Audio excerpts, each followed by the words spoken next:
Hi everybody, welcome back. I'm Dorothy. I'm a professional astrologer. You can find me on the web at nhastrologer.com. You can also find me on Facebook, Dorothy Morgan Astrologer. So thank you for finding me here today.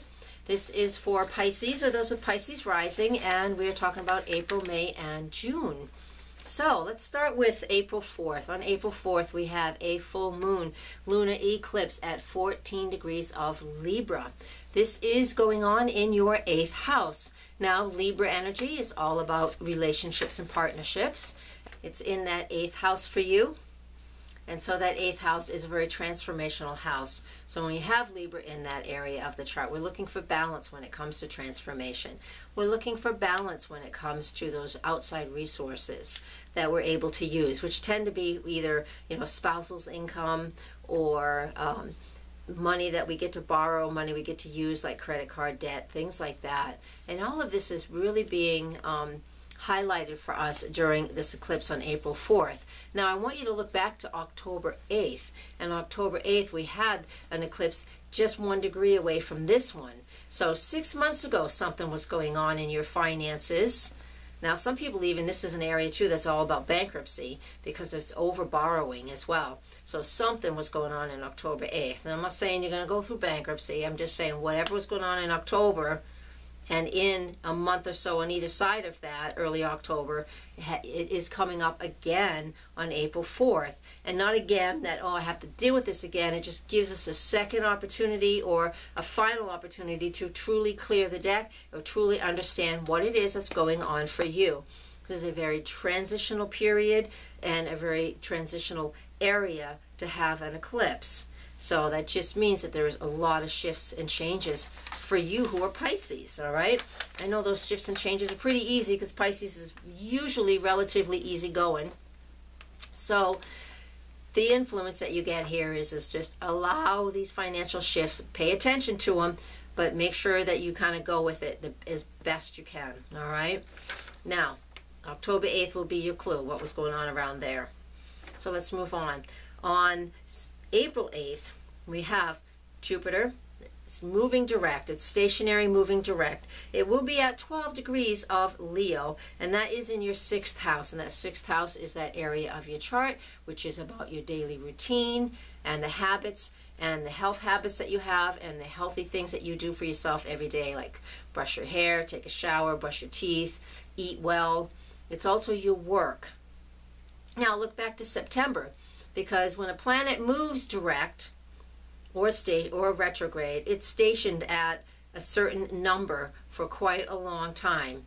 And so back in mid-September, Jupiter was at 12 degrees of Leo. So whatever was going on then, mid-September, is also being repeated at this point in time on April 8th. And within, a week or so on either side of April 8th, we've got Jupiter in that sector. So whatever's going on at work, whether it's your co-workers, whatever's going on at home. It's not about home and family. It's just about your home routine, your daily routine. There's something that's changing. You're either overly busy or not busy at all. It's going to be on either side of that. So whatever's going on, you allow this to flow. All right, and you work through it. Jupiter is helpful wherever it is. So allow it to help you, especially if you're really working on a diet. Not a diet to lose weight, but just, eating well or eating differently. If you're really working on that, allow Jupiter to help you out with that now. All right. Now, we also have on April 18th a new moon at 28 degrees of Aries. That's in your 2nd house, so that will help you to focus in on new shifts in what it is that you value. What is it that you value? And it's going to be very personal because that Aries energy, that 28 degrees of Aries, is all very personal. Is I am, what do I need, what do I value? And this is what we're looking at in that 2nd house for you. So that is going to be where you're going to set some new goals as to what you personally need. Don't worry about being selfish. We have to be selfish because we're here to live our lives as well. And not selfish in a bad way. We can focus on what we need once in a while. Pisces isn't always so easy about that because you guys are always interested in what others want. So here's an opportunity for you to focus in on what you need. On May 3rd, we have the full moon at 13 degrees of Scorpio. It's in your 9th house. So when we have a full moon in the 9th house, it means that there is something transitioning and something shifting and changing in regards to what your education is right now. If you're taking some courses or in some higher education, you may realize that you're going down the wrong road and you need to change it, or there's nothing wrong with that, or you're not even, or maybe you're not even in doing something that's of higher education or expanding your awareness, and you want to. This full moon might bring that to your attention. Then, May 7th, we have Venus moving into the sign of Cancer in your 5th house of creative endeavors, creative area of the chart. What can I do for me? What can I do to express myself, really is what I mean. How am I passionate? What am I passionate about? Venus is beauty, and that Leo area is beautiful creations. In the sign of Cancer, it's something that we really have an emotional connection to. So find that emotional connection to something that you're very passionate about, and you'll really be able to engage that creative piece of your life that you might have been missing over the last few months. We all need to be creative in some way once in a while so we can enjoy our lives. On May 11th, I know I'm talking fast, Mars in Gemini in your 4th house. 4th house is going to be your focus for the next 2 months, May to June, for you guys, for you Pisces. So with Mars in Gemini, Mars moving into your 4th house, that means there's a lot of activity at home. And with Gemini there, that means as a family, you'll be traveling a lot, or, lots of little local road trips, day trips, things like that. There'll be lots of communication. Maybe kids are coming home from college, and now the noise level's raised again in the house. Cousins can come to visit, family can come and visit. Mars in the 4th house is lots and lots of activity at home. And Mars in Gemini in that 4th house is lots of talking, lots of communication. Nobody's sitting still. It'll be an active 7 weeks starting May 11th. On May 17th, West Coast, May 18th on the East Coast, we have the new moon at 26 degrees of Taurus in your 3rd house. Again, what do I value? And that 3rd is the Taurus energy. So you're needing to define what you value. If you want, you could set goals during the new moon. What do you value? In that 3rd house, what do I value as far as how I can communicate? Especially with 3rd house people, which is siblings, people in your neighborhood. It's a great opportunity to set up a neighborhood watch if you feel like you value your safety and your security. You might want to do something like that. It's a great opportunity. It's a car, too. It's all our vehicles. So if you got the new moon in Taurus in your 3rd house, it might be time to buy a new car. But only if you've been looking at it for a while, because the next day, actually on May 18th, the same day as the new moon, Mercury goes retrograde in Gemini. Gemini is the one in charge of that 3rd house. For you, it's in your 4th house. But Mercury retrograde in Gemini says slow down when it comes to communicating, slow down when it comes to purchasing a car, slow down a little bit when it comes to driving too much. So we have a little bit of contradictory energy here, don't we? Yeah, we do. Because this goes on in your 4th house of home and family. So we've got a little bit of a push-pull thing going on here. So a little bit of conflicting energy. Don't worry about it. Just allow it to happen. That retrograde goes from May 18th to June 11th. On May 21st, the sun enters the sign of Gemini, again in your 4th house. So home and family is a focus for you in May and June. A big focus, because you're making decisions and it's just crazy busy. And you're trying to make decisions. I mean, I just think of my childhood. I mean, we had 6 children. I'm one of 6. 3 adults lived there, and it was never quiet. Always something busy. Nothing quiet ever going on. That's why I live in the woods now as an adult. It's like, oh, I need my quiet time. But I see that Mars and Gemini moving through the 4th house, and that's what you get. Lots and lots of chatter, talking, activity, going here, going there. Never a dull moment. Now, the full moon that we have on June 2nd is in your career sector. So that means work might take you away from home.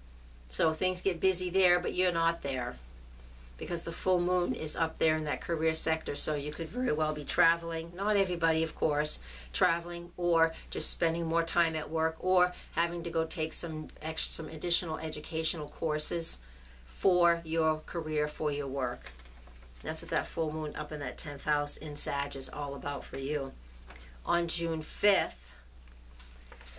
Venus enters the sign of Leo. That's beautiful as well. Venus is beauty, Leo, like it was when it was in the 5th house. You know, that energy is all about creativity. So we're kind of taking that and moving it forward into your 6th house, your daily routine and what you love. You know, Venus, what I love. In Leo, what I'm passionate about, what I love and what I'm passionate about in your 6th house. That's wonderful. That's going to help you to really incorporate these creativity and the things that you're passionate into your everyday life. At least for a few weeks. It'll give you an opportunity to do that. Maybe it's an opportunity to have a little break and take a little vacation just to go do what you love to do and go and play. If we're going to do this in order, on May 11th, that's when Mercury goes direct. Again, in the 4th house. So from, June 11th, apologize. June 11th, Mercury goes direct in your 4th house at 4 degrees of Gemini. And so when it does do that, what we get with this energy is between that and the new moon, which happens on June 16th at 25 degrees of Gemini, there is all a whole time period. It might have been a little crazy from the 18th to the 11th, May 18th to June 11th, because of the retrograde. Everything felt very disorganized. But once that goes direct again on June 11th, all the way until the new moon on June 16th. I know that's only 5 days, but that's when we can, that 5-day period is a good period where we can start to set some things into place as far as the activity of that 4th house, home and family. Maybe calming it down a little bit if you can, and or keeping the activity levels high, but getting a little more organized about the whole thing. I also want to talk about Saturn returning to the sign of Scorpio. That's in your 9th house. So Saturn will return to the sign of Scorpio on June 14th and remain in the sign of Scorpio until September 18th. Half of that time it's retrograde, the other half it's moving forward. Currently, as I'm recording this, in the middle of the winter, it is in sign of Sag. So that's all about, very much about learning through experiencing. But since it moves into Scorpio in June through September, we get to touch back on the things that were going on in our life from middle part of 2012, all of 13 and all of 14. And with that, you know, what was breaking down, what hasn't been working. And as this planet moves back into that 9th house for you, Pisces, you know, you get to decide, you know, did I get all the education I needed? I say 9th house because that's all about higher education. Whether it's, you know, mundane education, college, whatever, or if it's metaphysical things where we're learning what our truth is. You know, we get to touch base on that for 3 final months, and we won't have to deal with this again for 28 years. But in the meantime, this last 3 months, a small little period of time, June to September, we have opportunity to really look at what it is that we learn, what our truth is, and how all of that feels to us. And so I want you to do that. And then I want to finish up with the summer solstice. On June 21st, the sun enters that sign of Cancer. June 24th, Mars follows the sun into the sign of Cancer, and that is your 5th house. And again, so now your focus is finally complete with home and family, moves into the 5th house of our children, but also where we're creative and the things that we're passionate about and what we really feel like we're passionate about. If you've got Cancer in that area of your chart, which you do, if you have Pisces rising, then when the summer solstice hits, you have an opportunity to really go and explore and play and find some new things that are fun for you and important for you. All right. Okay, I'm going to leave you with that. Thank you very much for listening. You can find me on the web at nhastrologer.com. Live link is just below the video here. And yes, share. Drew a blank. Please share. And you can find me on Facebook, Dorothy Morgan Astrologer. Please share these on your Facebook page as well. I would appreciate that. Come and like. And I will leave you with that. Thank you very much, and very much full of love and gratitude for all that you guys do for me. If it wasn't for you, I wouldn't be here. I'd be in an office somewhere. I like this better. Thank you very much. Blessed be. Namaste. Namaste.